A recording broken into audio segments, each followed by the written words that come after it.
The Citizen Coalition for Change members file urgent court application against National Assembly Speaker and Clerk. Sanabena mashoko anobuda nyogwa pana zvatuna kuti aiwa bato riya reCitizen Coalition for Change aiwa rachizoparara majita mamvemve kuti wasubscribe like or on the bell icon.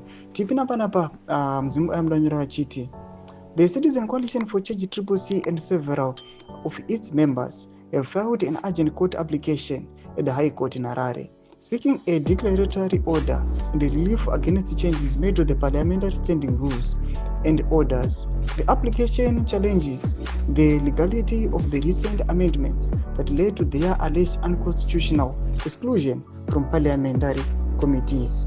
The applicants, including Usman Nuwe, Lynette Karenyekore, Cecil Zizai, and Edwin Shuriwa, contend that the actions by the Speaker of the National Assembly, Jacob Mudenda, and the Clerk of Parliament, Kosi Lovo, violated the constitutional provisions.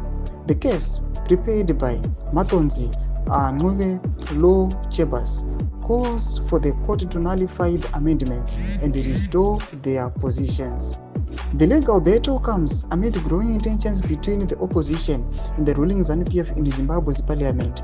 The CCC has accused the Speaker and other parliamentary officials of using procedural changes to marginalize opposition voices and consolidate ruling party dominance. Domashoko atiri kuona kuti panguva inoi vakomana vamoziva aya vari mubato rana Watchmen Muvi rinozikanwa kuti nevanhu ndere vatengesi voga voga.